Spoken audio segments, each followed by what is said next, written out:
Hey, chosen ones. So, I have another prophetic message from a dream that I had a few nights ago.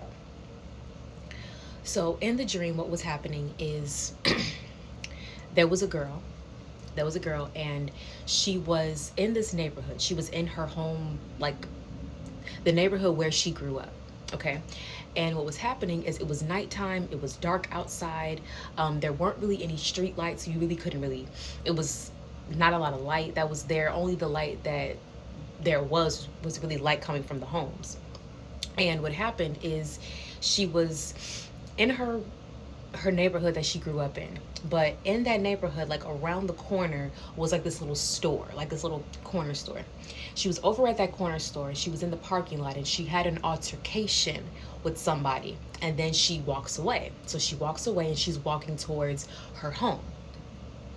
And what happens is when she's getting close to her home, there was somebody that was chasing after her, like charging after her.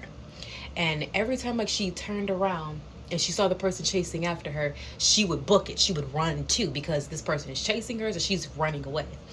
And now this person had chased her like maybe 3 times. And each time that this person chased her, what she did is that when she could feel them getting close to her, she would just stop and then turn around.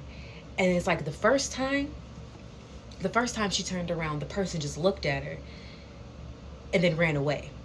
The second time, the second and third time, when she stopped and looked at the person that was chasing her, the person withered away, like they just disappeared. Now, the person that was chasing her was a figure. They couldn't make out if this figure was male or female. It was a dark figure, and you really could not see their face. You couldn't make out their face.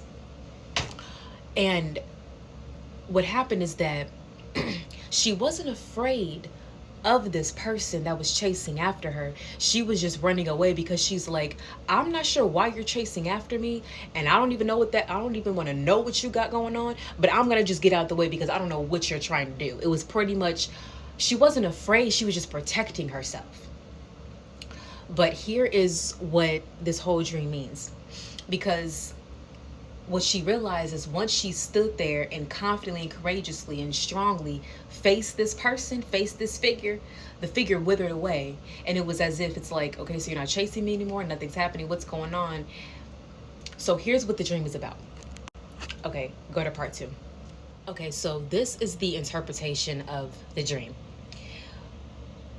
What the figure symbolizes, there's a dual meaning to this dream. There's multiple parts of this dream.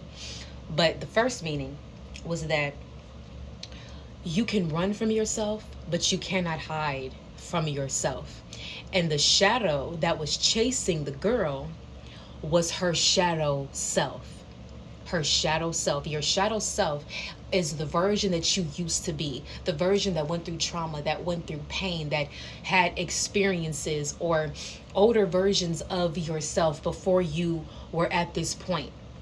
The version of yourself that, you see, it's sometimes those shadow versions of ourselves can come up and show up as monsters, or it can look like a nightmare for some reason, because we have not faced that shadow. So the more that we ignore the shadow, the darker it becomes, the more darker that shadow becomes, because we are not giving it light. We are not giving that version of ourselves love and light. So it gets darker and darker, and it looks like a monster when really it's not even a monster, because it's you, essentially. It's who you used to be. And once you give yourself that attention, once you give your shadow self, you do that shadow work, you look within those wounds and you heal yourself from the trauma that you have faced in the past. Once you give it light, then you'll start to see that this dark figure, this shadow, wasn't a demonic spirit, wasn't a negative spirit, wasn't anything bad. It was just you that needed attention, that needed love. So the shadow chasing you is yourself, your old self, the version of yourself that you have to face, to heal from, so that you can go to this next phase. And when you face it, when you face your shadow, it goes away. When you face those feelings and you release them, those feelings are gone. When you face that shadow, the shadow goes away. Now, the first time that the shadow ran away, it was pretty much projecting of what we tend to do when we tend to face our shadow. Sometimes we're not ready to face what that is, so we run away. That's what that symbolizes. But the second and third time, when the girl faced her shadow and it withered away, it was the inner child calming down. It was the all of that emotion that had bubbled up to the surface. All of that had simmered down because now it was given attention. Your inner child wants your attention. Your inner child wants your love, wants your light, wants your attentiveness, wants your comfort, wants your love, wants your nurture, wants a big hug. Stop ignoring your inner child. Stop ignoring your inner child. Your inner child desperately wants your attention. That's what that's about. But there's a dual meaning behind this, so go to part 3. Okay, part 3 of this prophetic dream. What is the other meaning behind this dream? No weapon formed against you shall prosper. The attacks of the enemy will not prevail because you have the courage and strength of God to face the darkness. As you shine your light, they wither away. They slither away. They are afraid of your light. Do not be afraid. Do not be afraid. Do not be afraid. Do not be afraid to shine your light. You will outshine them. You will outshine those demons. They will scurry away because they cannot handle your light. So as you saw the first time, when the girl faced the shadow and was looking at it and was shining her light on the shadow, that shadow ran away. It ran away. It scurried away. It ran away from her because the darkness cannot handle the light. The light is too strong for the darkness, so the darkness will run away from the light. If you want to know how to get these people, like all these spiritual attacks, these demonic people that are attaching themselves to the people closest to you, if you want to know exactly how to not allow these people to hurt you and tear you down, is you have to stay in your light and you have to shine your light anyway. No matter how much they try to dim your light, no matter what they try to do, you must continue to shine your light. The more that you shine your light, the more that it will make those people that are in the darkness uncomfortable. And they will be so uncomfortable by you shining your light so brightly that they will walk away from you. They will leave you.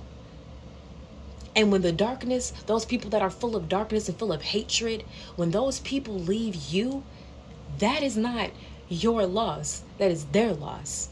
You're not losing anything. In fact, in their absence, you are gaining peace. Because these people in your life, they have attachments to them, demonic attachments to them. They got to deal with their demons. And because they have not dealt with their demons, those demons want to attack you whenever they see you because they are so intimidated by your light. But if you subject yourself and you match their energy, you come down here, you guys are just going to brawl it out. But if you rise above it and you stay in your light, they can't reach you up there. You got to continue to shine your light so that they are so uncomfortable that they have to, oh no, the light is too bright. I need to walk away. Yes, shoo, fly away, bye, scurry away, slither like a serpent, get out of my face. Sometimes, yeah, you have to continue to shine your light in every way, shape, or form. Shine your light. You have that light for a reason, to be seen. I love you.